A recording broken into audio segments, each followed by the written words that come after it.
sebenarnya walaupun tidak merokok itu akan keluar dengan sendirinya, akan secara otomatis keluar dengan sendirinya. Tapi buat teman-teman yang sudah ngerokok, ini informasinya bahwasanya teman-teman itu kasih suplai nikotin. Nikotin itu yang akhirnya membuat dia seolah-olah makin rileks, percaya diri, cenah, ya kan? Uang yang memang didistribusikan untuk bantuan itu justru dibelikan untuk rokok. Iya. Aku baru-baru ini baca beritanya. Nah, itu bansos ya.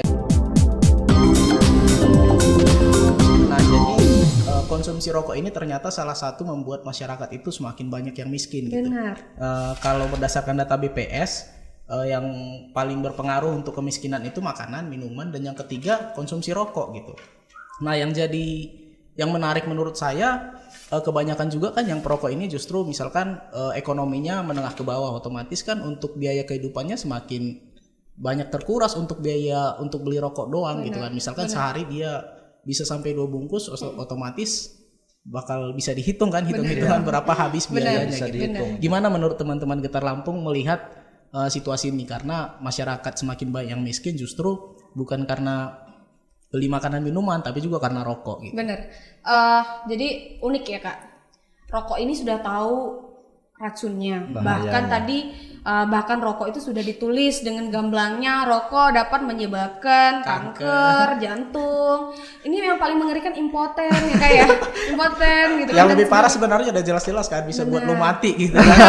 Sebenarnya itu, tapi tetap menjadi barang yang seolah-olah ini gue nggak akan bisa hidup nih tanpa rokok gitu. Karena kalau Baiti pernah ngobrol ke teman yang ngerokok, nggak bisa gue gitu kan, nggak bisa gue mau kemana-mana. Ini nih paling setia katanya, cewek gue aja belum tentu sesetia rokok gitu kan. Sampai sekeren itu kalau kita ngobrolnya ke para perokok ya gitu. Jadi yang kalau dibilang data tadi bener Kak, itu rokok itu menjadi konsumsi 3 besar gitu kan. Jadi lucunya adalah ketika data ini ada, sebenarnya ini ketukan pintu untuk pemerintah. Gitu kan ya. Lihat nih kemiskinan ini sebenarnya dampaknya ke sini. Karena kalau kita tanya kenapa rokok belum bisa kita benar-benar hilangkan? Rokok katanya bisa pajaknya itu terbesarnya dari rokok. Saya pernah advokasi ke perangkat desa. Perangkat desanya bilang nggak bisa kami stop iklan rokok, maksudnya banner-banner yang ada di warung dan sebagainya. Itu kita lagi masuk ke situ untuk advokasi ke situ. Mereka bilang nggak bisa karena rokok itu sumbangannya besar ke pemerintah. Iya, bahkan terbesar ya. Benar. Jadi kalau dibilang ini subsidi dari rokok ini terbesar untuk pemerintah, sebenarnya lucu ya. Jadi yang kita mau sadarkan ke teman-teman adalah coba dilihat lagi data BPJS. 3 besar penyakit dengan sumbangan terbanyak dari pemerintah pembiayaannya itu adalah penyakit akibat rokok. Salah satunya kanker dan jantung. Jadi sebenarnya kita anggap saja data itu benar. Benar. Kita anggap saja data itu benar. Industri memberikan uang yang banyak untuk pemerintah. Anggap saja mereka memberikan kita 1. Tapi hello, apa kabar? Coba melek, kita kembalikan 3 ke mereka. Artinya kita tekor nih di sini. Hitung-hitungannya pemerintah rugi gitu. Tekor di sini gitu. Tapi memang cantik sekali ya, industri itu cantik sekali buatnya nih. Gue kasih lu 10, tapi pelan-pelan nih kita balikin ke mereka 30. Dengan cara apa? Pembiayaan biaya kesehatan yang kita kasih ke BPJS. Secara tidak langsung. Sebenarnya yuk mulai yuk gitu kan. Jadi kalau masih ada yang bilang nggak bisa ditutup gitu kan ya, nggak bisa ditutup karena itu tadi. Coba sadar. Kalau kita bilang lagi ya Kak, alasan teman-teman kenapa nggak? Itu tenaga kerja ya, kalau kita bilang tenaga kerja terserapnya dari situ, pembiayaan, cukai dan segala sesuatunya. Coba deh gitu kan. Industri rokok itu pintar. Sekarang itu tuh berubah dari konvensional ke elektrik. Yang segala sesuatunya banyak kalau kita lihat kita runut lagi di sejarah, itu bahkan ada yang di perusahaan rokok itu ditutup, sedangkan akhirnya katanya ditutup, tapi sebenarnya berjalannya akhirnya teman-teman pekerja akhirnya digantikan oleh robot-robot. Iya, bener kan? Bener. Jadi sebenarnya cantik sekali permainan para industri rokok. Jadi beralihlah nanti dari konvensional ke elektrik gitu. Jadi sebenarnya lucu ya kalau kita juga berbicara tentang ini Kak gitu. Kalau tadi Kakak bilang ada data yang memang menyebutkan bahwasanya kok orang miskin sih yang banyak rokok gitu. kalau kita berbicara lagi tentang rokok, kenapa akhirnya para perokok tidak bisa berhenti merokok? Jadi para perokok itu kita golongkan jadi 3. Ada perokok primer, dia yang coba-coba dulu deh. Kalau gue mah nggak ngerokok, kalau kumpul aja gue ngerokok gitu kan. Atau ada perokok sekunder, jadi kayaknya gue memang harus ngerokok deh, tapi sedikit-sedikit aja deh gitu kan. Nggak terlalu banyak. Yang tersier dia sudah berhubungan, giginya sudah rusak ya, dia sudah ada penyakit akibat rokok, dia sudah tidak akan bisa berhenti. Sebenarnya kalau kita runut lagi, pemerintah secara tidak langsung ngasih racun cuma-cuma ya, ada nikotinnya.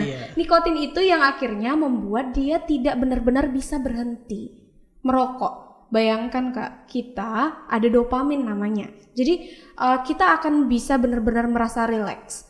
Sebenarnya walaupun tidak merokok itu akan keluar dengan sendirinya, akan secara otomatis keluar dengan sendirinya. Tapi buat teman-teman yang sudah ngerokok, ini informasinya bahwasanya teman-teman itu kasih suplai nikotin. Nikotin itu yang akhirnya membuat dia seolah-olah makin rileks, percaya diri, cenah ya kan, percaya diri dan sebagainya. Yang ini seperti baterai Kak. Jadi kalau dia nikotinnya sudah habis, dia akan ngerasa gelisah lagi, mulai ngerasa gelisah lagi, biar dia rileks lagi ngerokok lagi. Jadi seperti itu aja. Makanya ada orang yang bisa ngabisin 3 bungkus sehari. Benar, 3 bungkus seharinya ada. Ada bayangin kalau satu bungkusnya 20.000 atau 25.000. Satu hari berarti bilang kita hitung aja 50.000. Bayangkan kalau sebulan. Jadi kalau dibilang bahkan Kak, kita ada penelitian di mana sekarang kan banyak bantuan ya dari pemerintah, mulai dari bantuan COVID dan sebagainya. Itu menurut penelitian di satu wadah penelitian yang memang concern ke arah sana, uang yang memang didistribusikan untuk bantuan itu justru dibelikan untuk rokok. Iya. Aku baru-baru ini baca beritanya. Nah, itu bansos.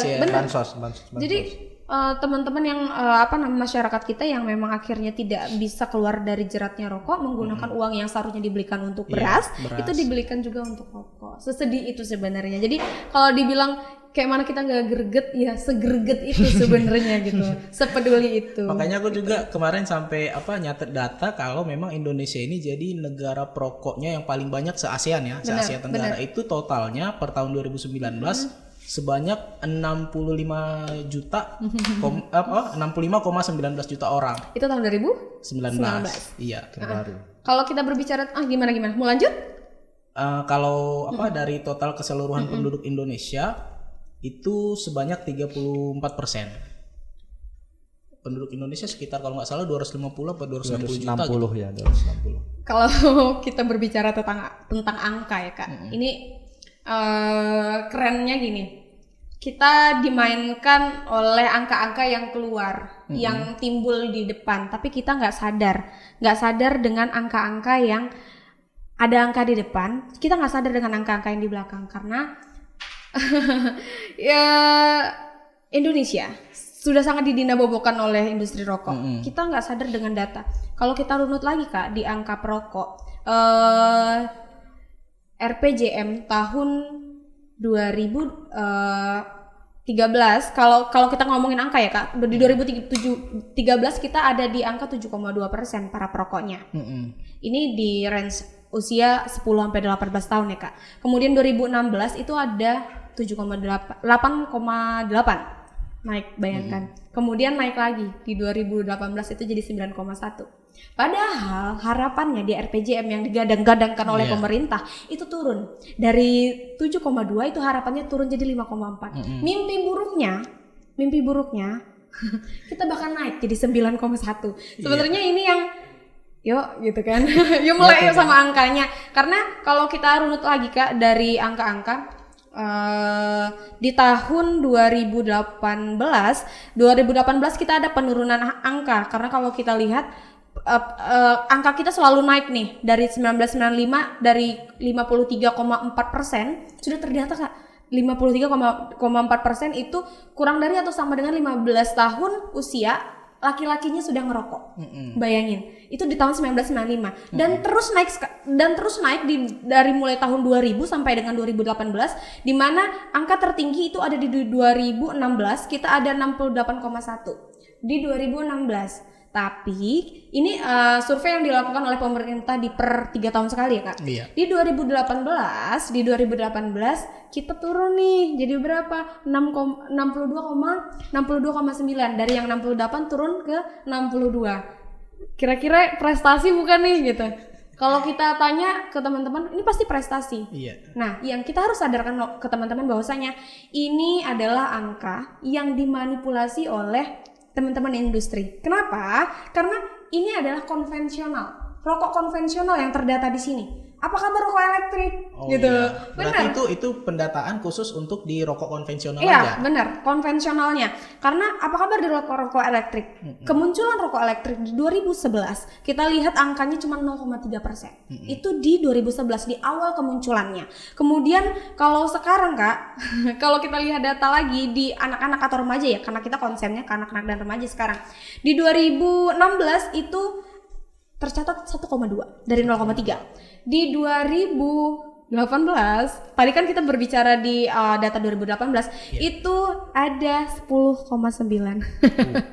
Pengguna persennya. rokok persen. Elektrik, iya elektrik. Karena tadi kan kita di Nina Bobokan nih, akhirnya ya alhamdulillah turun dari 2016 kita 62,sekian% turun jadi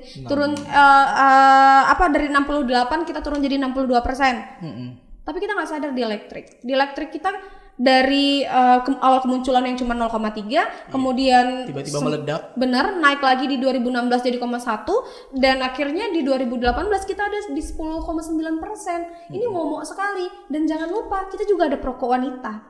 Gitu. Perokok wanita juga ada. Kalau tadi kan kita di Nina Bobokan oleh perokok laki-laki atau pria. Di yang wanita kita juga ada kenaikan angka yang cukup signifikan di mana 2016 hanya tercatat 2,5% para wanita kita di usia kurang dari atau sama dengan 15 tahun. Bayangkan Kak.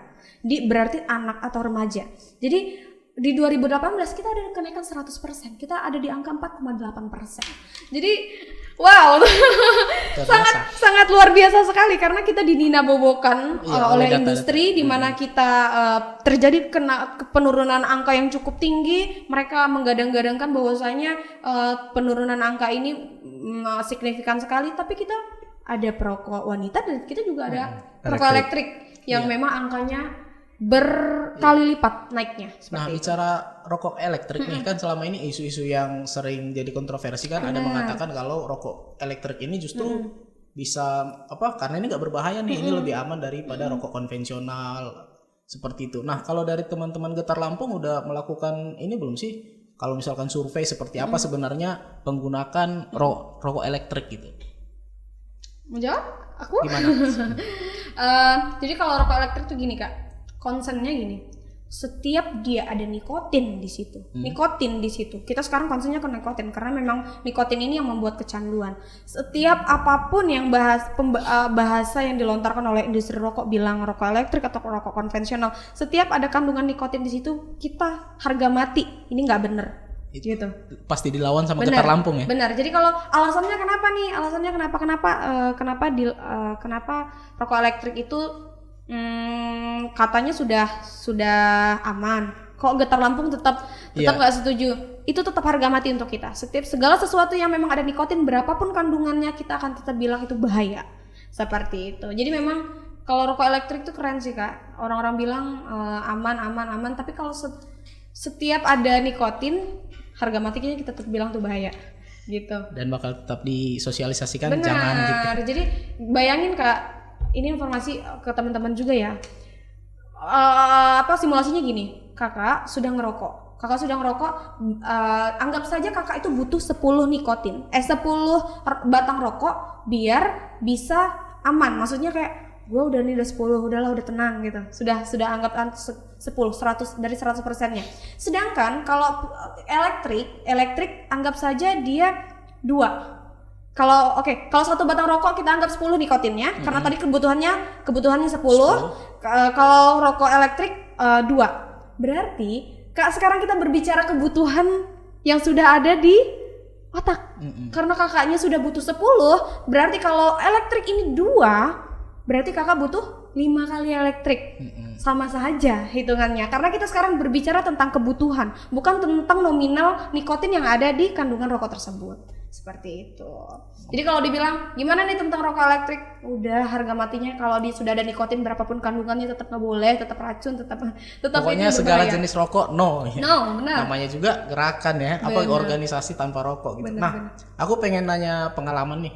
Kalau ke Adit sendiri, Adit mantan perokok atau memang dari sononya nggak pernah nyentuh rokok sama sekali? Mantan perokok. Mantan perokok. Mantan perokok. Nah, coba ceritain gimana jadinya Adit berhenti dan sampai sekarang justru ikut gabung ke Getar Lampung. Saya sih awalnya itu coba-coba SD itu. Dari SD. SD. Wah. SD udah coba-coba karena kebetulan kakak juga rokok gitu kan. Nah, setelah itu SD coba-coba, SMP coba-coba. Tapi itu nggak sering sih. Emang saya coba-coba aja. Kalau kumpul sama teman baru ngerokok gitu. Nah, terus di SMA saya udah berhenti ngerokok gitu. Oh, justru SMA udah berhenti. Karena saya hobi olahraga di situ. Kebetulan SMA saya ikut sepak bola sama bulu tangkis, jadinya saya berhenti merokok gitu. Karena kan kalau orang rokok napas kita kan cepet habisnya, cepet lelah. Baru gitu. satu putaran udah ngos-ngosan. Orang bisa 2-3 putaran, kita baru satu putaran udah ngos-ngosan, istilahnya gitu. Terus kenapa saya bisa masuk di Getar itu kan karena saya yakin gitu ada gerakan kebaikan itu saya pasti ikut gitu. Saya walaupun sekecil apapun kebaikan itu harus saya tanamkan, terus harus saya sebarkan gitu. Karena intinya tuh kebaikan sekecil apapun lah pokoknya kita harus berbagi ke orang lain. Termasuk saya ikut di Getar gitu. Karena saya yakin Getar ini adalah organisasi atau komunitas yang bergerak dalam kebaikan gitu kan. Nah, sekarang aku pengen nanya nih sama Baiti. Iya, gimana? Baiti kan ini semangat banget nih menolak rokok kan. Kalau ini powernya ini. Pernah nggak sih nyoba-nyoba gitu? Nyoba rokok gini. Ngerasain rasanya gimana sih gitu? Papa saya adalah perokok aktif, papa saya. Bahkan adik saya yang saat ini SMP pernah ketahuan ngerokok gitu. Jadi sebenarnya bergerak dari rumah juga ya Kak. Tadi kalau ditanya ini gimana sih, kenapa mau jadi berangkat dari kegelisahan itu. Kalau dibilang pernah nggak nyoba rokok, enggak. Alhamdulillahnya nggak pernah. Alhamdulillahnya gitu. Karena sejauh ini kalau Baiti ketemu mungkin sugesti ya Kak ya. Jadi semakin karena Baiti sudah senang berbicara tentang rokok tuh mulai dari SMP, SMA, kuliah dan sampai di saat ini gitu. Jadi senang banget kalau berbicara tentang rokok karena memang harapannya papa saya pengennya selesai bisa benar-benar total berhenti untuk rokok. Jadi step by step sih kalau papa aku. Jadi aduh gimana nih tadi. Jadi kalau harapannya sih seperti itu gitu. Jadi kalau ditanya sudah pernah ngerokok, alhamdulillah enggak. Nggak pernah nyoba ya? Karena kalau asap rokoknya aja radang enggak. Iya benar. Benar langsung radang. Kalau aku pribadi curcol ya. Gimana? Kalau aku pribadi memang juga dulu pernah perokok waktu SMA. Waktu SMA itu nyoba-nyoba sama juga kayak Adit. Iya. Dari SD kan. Dan dulu itu parahnya nyari-nyari puntung-puntungan rokok buat nyoba-nyoba, bayangin tuh. Nah, nyoba-nyoba tapi di SD itu nggak lanjut, cuma coba-coba doang. Nah, SMP juga nggak lanjut. Nah, terjerumusnya di SMA. SMA seperti tadi kita udah sempat buka omongan kan, biasanya anak-anak seusia itu kan lagi nyari jati diri tuh, pengen nyobain segala-segalanya. Nah, gue di situ nyoba juga. Nggak boleh pakai gue ya. Ini formal ya. Nyoba-nyobain di situ. Dan justru kebalikannya berhenti waktu sudah bekerja, lulus SMA dan bekerja ternyata digajinya kan jadi upahan-upahan gitu kan. Nah ternyata nyari duit 30.000 sehari susah banget gitu. Sementara rokok waktu itu sekitar 20.000 sebungkus kan. Dari situ udahlah berhenti. Dan memang karena udah diniatin banget, enggak susah amat sih. Kalau udah niat pasti bisa berhenti. Sebenarnya kuncinya itu sih Kak, niat. Niat ya. Karena mau dinasehatin segimanapun rupanya, tapi kalau yang memang ngerokok nggak niat, ya itu tadi. Makanya tadi konsen kita bukan ke para perokoknya deh, ke generasi yang belum merokok. Iya. Gitu. Menyelamatkan dan kalau boleh mereka juga ikut menyelamatkan keluarga masing-masing nah, itu tadi. Luar biasa ya Getar Lampung. Nah, aku pengen closing statement nih dari masing-masing narasumber, dari Baiti dan juga Adit.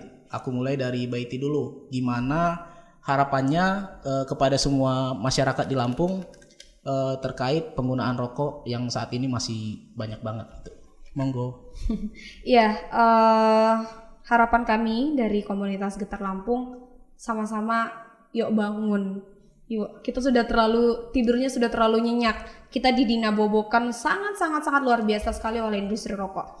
Yuk bangun sama-sama. Kita harus jadi agent of change untuk provinsi kita, untuk Lampung. Setidaknya untuk keluarga terdekat kita saja gitu. Untuk sama-sama sadar bahwasanya kita saat ini sedang dijajah oleh para industri rokok.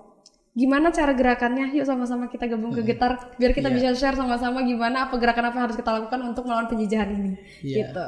Berarti aku terusin ya buat teman-teman, kalau misalkan juga berniat pengen ikut bergabung di gerakan ini, silakan bergabung di Getar Lampung. Benar.